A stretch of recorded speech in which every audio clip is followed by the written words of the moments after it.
bukan kalau orang bermaksiat kemudian dulu mana Allah menentukan dia bermaksiat atau akalnya yang memilih untuk bermaksiat? Itu pertanyaan yang pertama. Bismillahirrahmanirrahim. Assalamualaikum warahmatullahi wabarakatuh.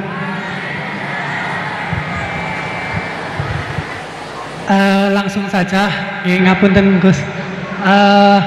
Di sini ada beberapa pertanyaan yang agak masih grundel di hati gitu. Soalnya belum dapat jawaban. Yang pertama mengenai dari tadi penjelasan dari Gusti Allah menciptakan hamba di dunia ini, ada yang taat dan ada yang suka bermaksiat gitu. Mengenai takdir Allah Subhanahu wa taala, Allah menciptakan hamba-hambanya dengan variasi yang berbeda.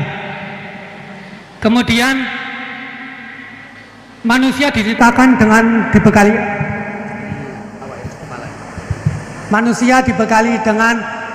akal untuk membedakan dari setan dan juga malaikat. Kemudian pertanyaan saya, dulu mana Gus antara takdir yang ditentukan oleh Allah atau pilihan akal kita gitu? Begitu intinya. Soalnya kan bukan kalau orang bermaksiat kemudian dulu mana Allah menentukan dia bermaksiat atau akalnya yang memilih untuk bermaksiat? Itu pertanyaan yang pertama. Untuk pertanyaan yang kedua,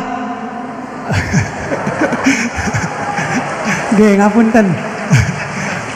Untuk pertanyaan yang kedua, intinya kan tadi ijtihad daripada ulama itu menentukan hukum yang berbeda-beda. Terus kemudian kita sebagai yang hanya tabik saja mengikut, itu bolehkah? Kan dari kata guru saya, kalau hukum fikih itu yang ringan-ringan disebarkan nggak apa-apa. Tapi yang berat-berat dipakai sendiri gitu. Tapi biasanya kan kita kebalikan. Yang ringan-ringan soalnya kita tahu ilmunya, kita yang pakai. Terus kalau ada orang yang tanya, biasanya kita yang kasih jawaban yang berat-berat daripada hukum fikih. Jadi yang saya tanyakan, kalau berpindah hukum dari awalnya ikut imam ini terus kemudian ikut imam ini, itu bagaimana batasan-batasannya gitu? Syukron. Baik, terima kasih. Niki pertanyaan yang ringkas disampaikan cukup panjang. Niki langsung dipun jawab nopon. Oke, monggo Yai. Ini tadi hoax itu, saya waktunya tinggal 10 menit, enak saja. Enggak, saya nanti langsung itu, mungkin langsung ke Jogja, kan jadwalnya itu saya memang ke Jogja. Baru ini saya ke Jogja naik pesawat, gara-gara hormat ke Mas Bukin. Sepanjang hidup saya nggak pernah ke Jogja naik pesawat, baru ini nanti rencananya naik. Karena tak hitung kalau pakai kereta atau bis nggak menangi ngaji di Jogja. Saya jadwalnya ngaji di Jogja nanti jam 4:30. Begini, itu pertanyaannya betul tadi, itu ngawur betul itu. Karena begini ya, masalah qadha qadar itu kan sudah dibicarakan semua ulama di kitab-kitab.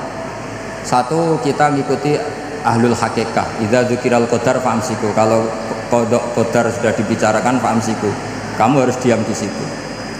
Karena pertanyaannya gini, kalau kamu orang soleh, dan semoga Anda latihan jadi orang soleh, itu melihat Allah sudah menentukan semua, itu keren.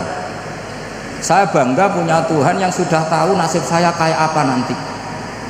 Saya betapa malunya punya Tuhan yang tak takoi, Gusti, sebenarnya nasibnya bahagia, mbah ora roh tapi kiresik. Itu kan ngeri betul. Sehingga kalau kamu soleh itu pokoknya bangga kalau Allah sudah tahu apa yang akan terjadi. Nah, soal kepanikan kita kan kadang, kok nang wis ngerti aku celoko, terus gunanya apa aku sholat? Itu kesalahan kita. Kita kecewa kalau sekarang soleh, kemudian akhirnya tidak soleh, dan akhirnya kita masuk neraka. Kekecewaan ini namanya khadun nafsi. Kita hanya mikir diri Sebetulnya kalau kita abdan lillah, benar-benar hamba Allah, tetap bangga karena punya Tuhan yang tahu apa yang akan terjadi. Makanya yang dibutuhkan kesalian untuk ngakoni kodok kodar, dibutuhkan kesalian. Kalau enggak kriminal betul. Maka Sayyid Hasan bin Ali, saya hafalkan makalahnya itu. Di antara aturan iman harus iman sama kodok kodar untuk menunjukkan innahu la yuqsa kurhan wala yuhlabu kurhan, kata beliau, supaya kita tahu bahwa Allah itu tidak dimaksiati secara terpaksa.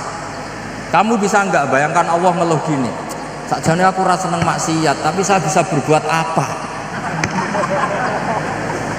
Artinya apa? Kalau maksiat dan keburukan tidak khairihi wa syarrihi minallah, itu Allah kan kurhan. Faham yang saya maksud? Artinya apa? Kita harus berkeyakinan khairihi wa syarrihi minallah. Tapi kita butuh syariat. Lalu setiap orang nakal berkelit kersane Allah juga masalah. Maka diteruskan makalah beliau. Waman hammala dzambahu rabbahu faqad fajar. Dan siapa yang menimpakan dosanya atas nama Tuhannya, maka faqad fajar, dia latut betul. Sing zina kuwe Allah kan gak melok zina, sing maling kuwe ora melok maling. Sing beto bak-bak kuwe ora tau beto. Terus kowe muni kabeh krana Allah, itu kriminal betul. Jadi makanya orang soleh itu harus hafalannya banyak supaya niru-niru orang soleh itu. Ini kan enggak ingin soleh tapi pakai akalnya sendiri. Itu bahaya dalam agama, karena agama itu harus ada riwayat. Makanya beliau menyebut 2 kali. Siapa yang tidak meyakini khairihi wa syarrihi minallah, maka dia faqad kafar. Karena seakan-akan di dunia ini waqa'a fi mulkihi ma la yuriduhu. Kalau kamu bilang syar tidak minallah, berarti waqa'a fi mulkihi ma la yuriduhu, di kerajaannya terjadi sesuatu di luar kehendaknya. Tapi waman hammala dzambahu rabbahu faqad fajar, orang yang menimpakan dosanya ditimpakan karena Allah, maka faqad fajar, dia latut betul. Allah tidak ikut maling, tidak ikut zina, tidak ikut korupsi kok. Ini kehendakmu ya. Nah, kalau kamu bisa paham itu, ya sudah, jadi orang soleh saja. Kalau enggak, ya pilih wa amsiku tadi apa, sudah, tidak usah dibahas. Jadi saya mohon semua yang dengar ngaji saya ini, yang enggak tobat supaya tobat, yang sudah tobat ditambahi ilmu, karena biasanya tobat itu ya karena tidak ngerti apa-apa, semua mikir. Itu makalnya Sayyid Hasan bin Ali, cucunya Rasulullah SAW, dan itu diamini oleh semua ulama. Saya pernah ditanya seorang rektor, nggak terima dosen, nggak terima mahasiswa, rektor tanya, Gus, yang benar itu Jabariyah apa Qadariyah? Jawaban saya lucu, sementing soleh dulu, kalau setelah soleh kamu nggak apa-apa Jabariyah atau Qadariyah. Karena setelah kita soleh, perasaan kita gini, qaddaronillah ala sholat, saya bisa berbuat apa di depan kehendak Allah. Sehingga perasaannya orang soleh ketika mengatakan al-abdu majbur adalah mengatakan la haula wala quwata, asal soleh loh ya, asal soleh. Tapi kalau orang itu tidak soleh, dijawab apa saja ya berengkel loh. Umpamanya natine ra tau tenang ma Allah. Qadariyah juga sama, ini penting. Misalnya ada orang soleh Qadariyah, mesti cara berpikir, oh pangeran ku adil ya, sing sholat diganjar swarga, sing zina diganjar neraka, sing ora nyolong diganjar swarga, sing nyolong diganjar neraka, kan adil. Mosok sing nyolong dilebokno swarga, sing sholat dilebokno neraka, kan jadi lucu. Artinya ketika dia Qadariyah juga ingin membaca hikmahnya Allah bikin aturan. Asal soleh, sama lagi asal. Jadi orang itu setelah soleh itu bisa improvisasi sendiri. Makanya ini pentingnya ayat innalladzina amanu wa amilus sholihat yahdihim rabbuhum biimanihim. Orang setelah iman nanti akan ditunjukkan oleh imannya untuk mengelola was-wasnya setan.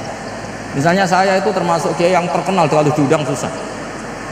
Karena saya fanatik fikih, saya punya ibu, saya punya pondok, itu artinya punya kewajiban. Yang bisa mengalahkan kewajiban adalah kewajiban sing akbar, yang lebih besar. Nah ini mau diundang mahasiswa ini kan jelas tidak akbar. Nanti maksudnya tarkul wajib di adli sunnah, wah kriminal saya. Meleburi bapak meninggalkan wajib demi sunnah. Ya jelas ya, jadi kita harus terlatih dengan bahasanya orang-orang soleh. Kalau tidak masalah besar, masalah qada qadar zaman sahabat itu sudah terjadi perdebatan. Terus ada yang cerita, ada riwayat idza dzukira ashabi fa amsiku wa idza dzukira al-qadar fa amsiku.